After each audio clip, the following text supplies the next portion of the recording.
ఇలా good in కిరీటం. ఇది సుదర్శన చక్రం. నైస్. మహాభారతం ఒక కల్పవృక్షం లాంటిది. దీనిలో ఉన్నది మరొక చోట ఉండవచ్చు, కానీ లేని అంశం మరెక్కడా ఉండదని చెప్పింది ఇక్కడ. సో అబ్బా బాగా టైర్డ్, లాంగ్ డే అన్నమాట. 1:30 కరా మనం వచ్చింది, 2 కదా. భీష్ముడు అప్పుడు తన పిన్నతల్లి కోరిక మీద. హలో ఎవ్రీవన్, ఎలా ఉన్నారు అందరూ? Hope all are doing fine. Welcome back to our channel దినలాస్. నా పేరు పద్మ. ఇక్కడ మీరు చూస్తున్నది 2025లో అంటే లాస్ట్ ఇయర్ మేలో మా ఊర్లో ఉగాది ఈవెంట్ జరిగింది. మా ఊర్లో తెలుగు అసోసియేషన్ పేరు తరంగిణి. సో ఆ అసోసియేషన్ నిర్వహించిన ఉగాది ఈవెంట్ అన్నమాట. అందులో మహాభారతం స్కిట్ వేశారు పార్ట్ 1 అండ్ పార్ట్ 2 ఈ ఇయర్ ఉంటుంది. Part 3 probably next year. మహాభారతంలో కొన్ని ముఖ్యమైన ఘట్టాలు తీసుకొని పార్ట్ 1, 2, 3గా పిల్లలతో వీలైనంత వరకు ఇచ్చే ప్రయత్నమే ఇది.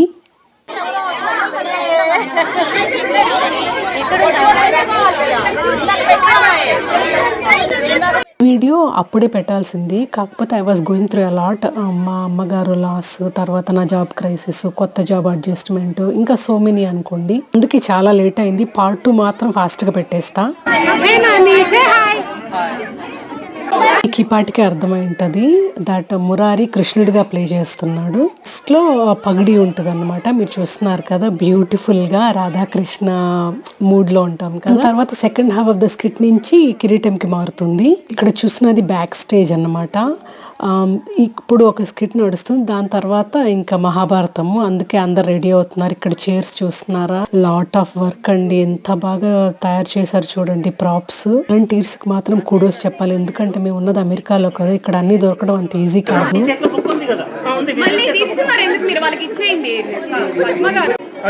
స్టార్టింగ్ వచ్చి రాధాకృష్ణులతో స్టార్ట్ అవుతుంది. తెర వేసేస్తున్నారు అనమాట. ఇంకా మురారి అండ్ రాధాగా ఇంకో అమ్మాయి. మురారి బక్కోడు కదా, 2 దుపట్టాలు అంగవస్త్రంగా వేయాల్సి వచ్చింది, అది సర్దుతున్నాను.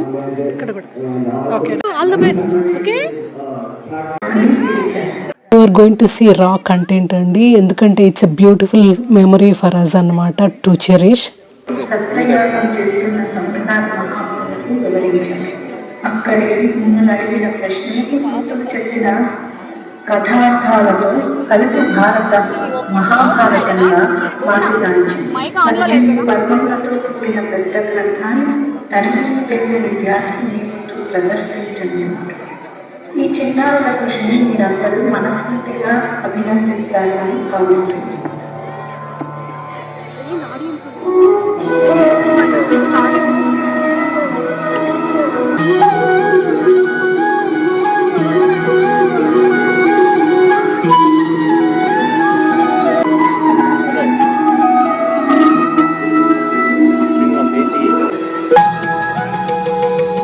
పిల్లలు కృష్ణుని చూసి ఎక్కడో చూసినట్లుంది, గుర్తు వచ్చింది. మా అమ్మ చెప్పింది, ఈయన పేరు కృష్ణుడు, పూతన అనే రాక్షసుని చంపాడు. అవును, కంసుడిని కూడా చంపాడు. అబ్బా, ఎప్పుడు చంపటమేనా? ఆయన మహాభారతంలో పాండవులకి చాలా సహాయం చేశారట. మనకు ఎవరైనా ఆ మహాభారతం గురించి చెప్తే ఎంత బాగుంటుందో కదా. అవును, నిజమే. ఏమిటి పిల్లలు, నా గురించి ఏదో చర్చ జరుగుతున్నట్టున్నది? నిజంగా కృష్ణుడు రండి అందరూ. అంటే మీ లీలలు, మీరు పాండవులకి చేసిన సహాయం చెప్పుకుంటున్నాను. మాకు మీరు మహాభారతం గురించి చెబుతారా? మాకు తెలుసుకోవాలని ఉంది. తప్పనిసరిగా రండి, అందరూ ఇలా కూర్చుందాం.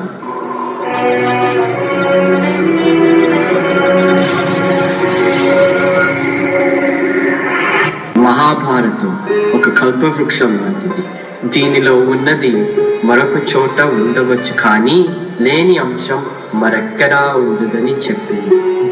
భీష్ముడు తన తండ్రి శంతనుడి ప్రేమ కోసం తాను వివాహం చేసుకోనని శపథం చేసి తాను రాజ్య సంరక్షణ బాధ్యతను స్వీకరిస్తానని, రాజ్యాధికారము చేపట్టనని ప్రతిజ్ఞ చేస్తాను. అదే పిల్లలు, నేను చెప్పే కథకు పునాది. సత్యవతికి, శంతనుడికి చిత్రాంగుడు ఇంకా విచిత్రవీరుడు అనే ఇద్దరు కుమారులు జన్మిస్తారు. చిత్రాంగుడు చిన్న వయసులో మరణిస్తాడు. భీష్ముడు అప్పుడు తన పినతల్లి కోరిక మీద కాశీరాజు పుత్రికలను విచిత్రవీరుడికి ఇచ్చి వివాహం చేస్తాడు. కొన్ని కారణముల వల్ల విచిత్రవీరుడు మరణిస్తాడు. అప్పుడు తన పినతల్లి అంటే సత్యవతి తన జ్యేష్ఠ కుమారుడు అయిన వ్యాసుని ద్వారా అంబిక, అంబాలికలకు పాండురాజు ధృతరాష్ట్రుడు కలిగినాడు. విదురుడు దాసికి పుట్టినాడు. ఈ ముగ్గురిని పితామహుడైన భీష్ముడి అడుగుజాడలో పెద్దవాళ్ళు అయినారు. ధృతరాష్ట్రుడు నేత్రహీనుడు అయినా శారీరక బలము కలవాడు. పాండురాజు ధనుర్విద్యలో విశేషమైన కళ్ళు పొందినవాడు. విదురుడు గొప్ప జ్ఞాని.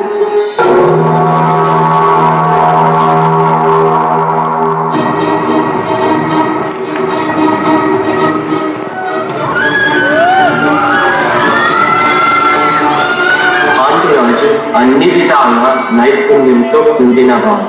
అందుకొని రాజమాత అయిన సత్యవతి భీష్ముడికి చెప్పి పాండురాజుని హస్తినాపురం రాజుని చేయమని ఆదేశించింది.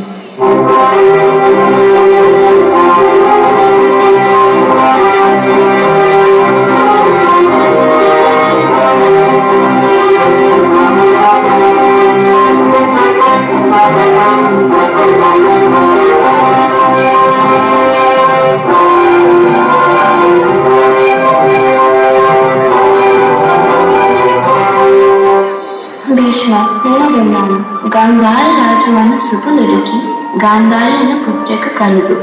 ఆమెకు 100 మంది పుత్రులు వరం ఉన్నది. అందుకని మనము ధృతరాష్ట్రుడికి గాంధారిని ఇచ్చి వివాహం చేద్దాము. మన కురు వంశ అభివృద్ధికి ఇది చాలా మంచిది. అలాగే మాత, చాలా మంచి నిర్ణయం.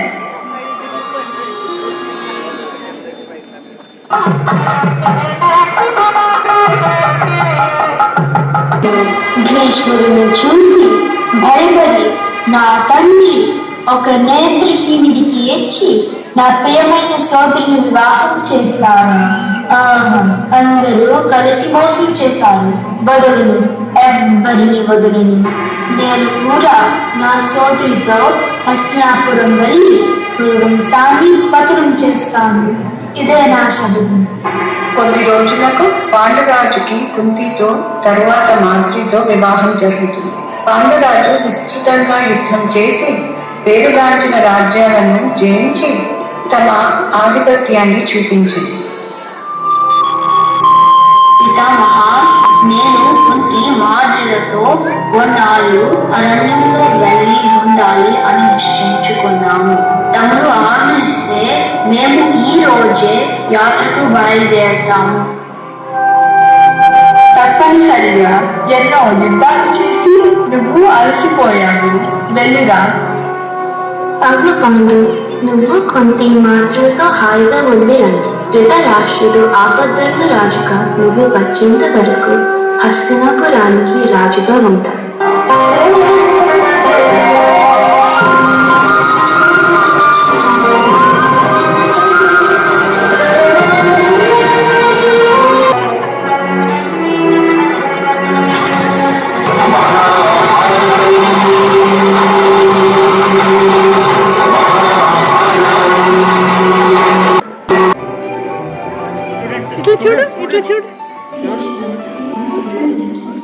టు బి హానెస్ట్, మురారిని చూడడానికి 2 కళ్ళు సరిపోలేదు.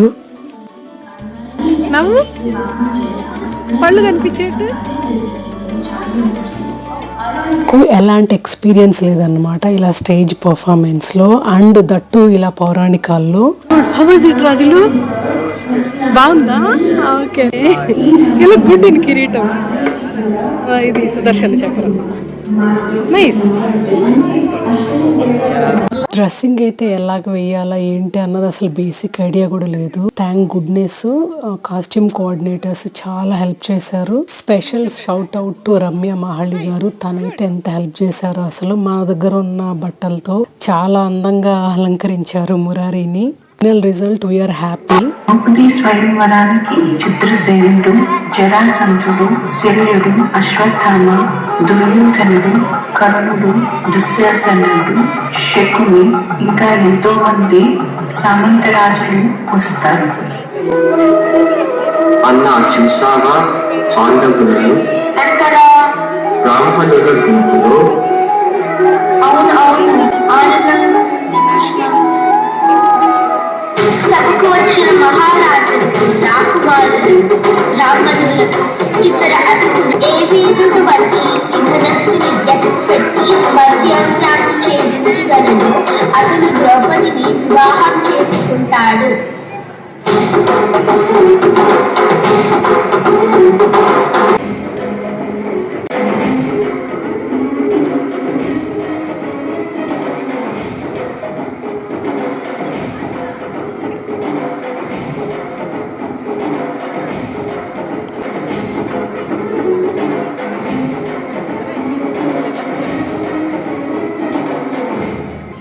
నేను సూతపుత్రుడిని వివాహం ఆడను.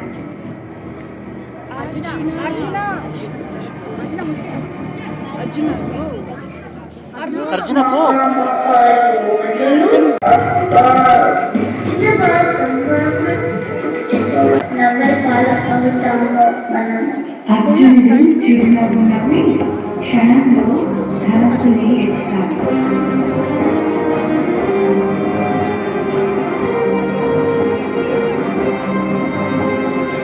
సుభాష్ బ్రాహ్మణోత్తమ.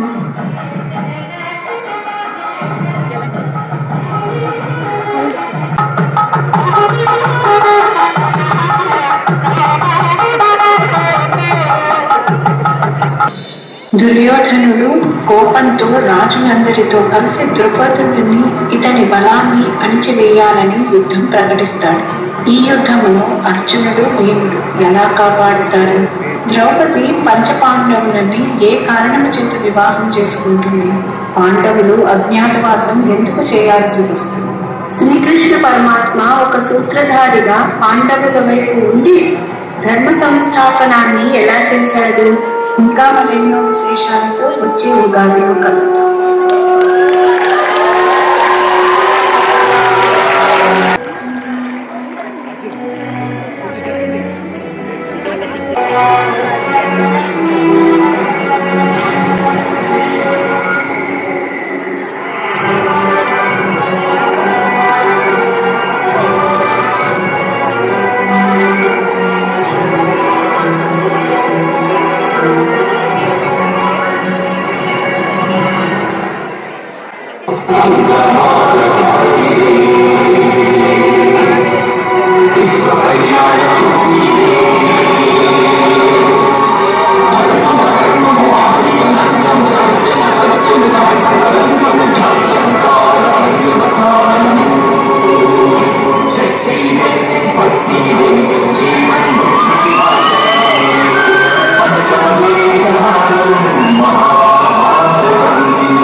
మహాభారతం అన్న టైటిల్ సాంగ్ వస్తేనే అసలు ఇక్కడ గూస్ బంప్స్ వచ్చేస్తాయి కదా. అమేజింగ్గా ఉన్నింది ఎక్స్పీరియన్స్ మాత్రము. ఫస్ట్లో వాలంటీర్స్ అంతా కలిసి పిక్చర్స్ తీసుకుంటున్నారు అనమాట, అందరితో కలిపి.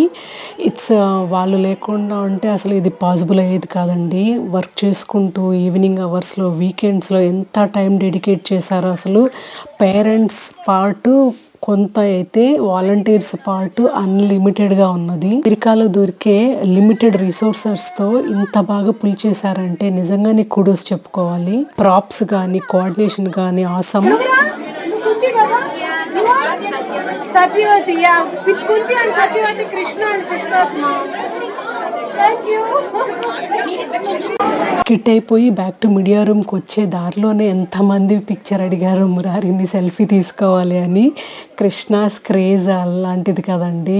ఇది మన గొప్ప కాదు, కృష్ణుడికి ఉన్న గొప్పతనం అది. అసలు ఆ క్యారెక్టర్ అంటే ఆ రోల్ రావడమే మురారి అదృష్టం అని చెప్పాలి. అదే మురారి కృష్ణుడిగా మారిన వేళ అన్నట్టు పెట్టాను తమ్నైల్లో కూడా. సార్థక నామధేయం అన్న పెద్ద పాదాలు వాడను కానీ బట్ అలాగే అనిపిస్తుంది కదా ఆనందం. అలాగే మురారితో చాలా మంది పిక్చర్స్ తీసుకున్నారు. అలాగే ఇంకా ఫ్యామిలీ పిక్చర్స్ కూడా చూసారు కదా. అదే కాకుండా స్కిట్ లో ఇంకా పార్టిసిపేట్ చేశారు చూడండి, డిఫరెంట్ క్యారెక్టర్స్ వాళ్ళందరూ కూడా తీసుకున్నారు. ఫర్ ఎగ్జాంపుల్ ఇక్కడ దుర్యోధనుడు, కృష్ణుడు అండ్ భీముడు. ఇక్కడ చూస్తున్నారు కదా, ఈయనే రమణ అబ్బు అని, ఈయనే అనమాట ఇక్కడ తెలుగు పాఠశాలకు పెద్ద తల. ఆల్సో ఈ మహాభారతం స్కిట్ కి సూత్రధారులు. ఆయన లేకపోతే ఈ స్కిట్ లేదని చెప్పుకోవచ్చు. అలాగే కవిత కావూరి గారు ఉన్నారు, తను స్క్రిప్ట్ డైలాగ్స్ అంతా తనే కేర్ తీసుకున్నారు. అలాగే కాస్ట్యూమ్స్ సెలెక్షన్ లో కూడా along with Kalpana and Mamata, they also deserve a big round of applause అనమాట. స్కిట్ కు ముందు అంత గ్రూప్ పిక్చర్స్ తీసుకున్నారు. స్కిట్ అయిన తర్వాత ఇలాగా ఇండివిజువల్ గా బ్యాచెస్ గా పిక్చర్స్ తీసుకోవడం స్టార్ట్ చేశారు. ఎందుకంటే స్కిట్ ప్రోగ్రెస్ అయ్యేకొంది కొందరు కాస్ట్యూమ్స్ చేంజ్ అయ్యాయి అనమాట. ఫర్ ఎగ్జాంపుల్ మురారికి ఫస్ట్లో పగిడి ఉండేది అనమాట, మధ్యలో నుంచి కిరీటంకి మారింది కదా. సో అలాగా కొన్ని చేంజెస్ ఉన్నాయి కొందరు కాస్ట్యూమ్స్లో. సో అందుకని తర్వాత కూడా ఇలాగా పిక్చర్స్ వీడియోస్ క్యాప్చర్ చేసుకుంటూ ఉన్నారు. ఇది cafeteria, coffee, tea, snacks etcetera. And తర్వాత ఫుడ్ కూడా సర్వ్ చేశారు ఇక్కడే. హే మురారి, హే కృష్ణ, ఇంకా పారాయణ ఉంది నాన్న, గోరింటాకు ఉంది. Hey Harshi, hi. So Murari dress మార్చేసుకున్నాడు. ఇంకా ఫుడ్ తీయేసుకున్నాం అనమాట. ఇక్కడ ఉంది ఫుడ్, 2 బాక్సెస్ ఇచ్చారు. ఇంటికి ఇప్పుడు కాదు, ఇంటికి వెళ్ళాక డీటెయిల్గా చూపిస్తాను. చికెన్ టైము 8:50 అవుతుంది కదా, సన్నీ ఉంది. ఇంకా ఇప్పుడు సన్సెట్ అవుతుంది 8:50కి. సమ్మర్ కదా, అలాగే ఉంటుంది ఇక్కడ. సో అబ్బా బాగా టైర్డ్, లాంగ్ డే అన్నమాట. 1:30 కదా మనం వచ్చింది, 2 కదా, 2:30కి వచ్చాము. మురారిని అదే కృష్ణని డ్రెస్అప్ చేస్తా బ్యాక్ స్టేజ్లోనే ఉన్నాం కదా. అబ్బో it took so long time అన్నట్టు ఉంది. ఇంకా దాని తర్వాత ఇంకా ఫ్రెండ్స్తో కూర్చొని చిట్ చాట్ అలాగే చేసుకుంటూ ఇంకా ఫుడ్ 2 బాక్సెస్ ఇచ్చేసారు. మీరు పిజ్జా తిన్నారు కదరా మీరు? తిన్నాము. యా, వాళ్ళు పిజ్జా తిన్నారు. లాంగ్ డే కదా ఏదో కొంచెం. సో ఇంకా ఫుడ్ పిక్ చేసుకొని ఇంటికి వెళ్ళిపోతున్నాము. ఇంటి దగ్గర చూద్దాము ఏ ఐటమ్స్ ఉన్నాయో అని. Okay, see there. ఓకే, అప్పుడు ఆడియో తీసుకోలేదండి, ఇప్పుడు అసలు గుర్తులేదు ఎందుకంటే సంవత్సరం అయింది కదా. But I will try. అది బగారా రైస్లో ఇలాగ కోఫ్తా బాల్స్ పెట్టారనమాట, వెజ్ కోఫ్తా బాల్స్. ఆబ్వియస్లీ ఇది vegetarian food. So along with vada, masala vada చూస్తున్నారు కదా అది. ఆల్సో అపటైజర్ లాగా బేబీ కార్న్ పెట్టారు. బేబీ కార్న్ అండ్ గోబీ కూడా అనుకుంటా నాకు తెలిసి. అది అపటైజర్గా. తర్వాత కర్రీ వచ్చి పనీర్ కర్రీ పెట్టారు. నేను చూపించేది ఒక పర్సన్ కండి. చాలా బాగుంది ఫుడ్ అయితే, టేస్టీగా ఉన్నింది.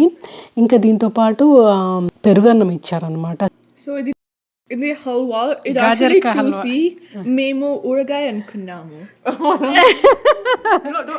నేను ముందే అన్నట్టు రా ఫుటేజ్ అలాగే పెడుతున్నానండి, మాకు మంచి మెమరీగా ఉండిపోతుందని. చాలా లేట్ చేశాను ఇప్పటికే.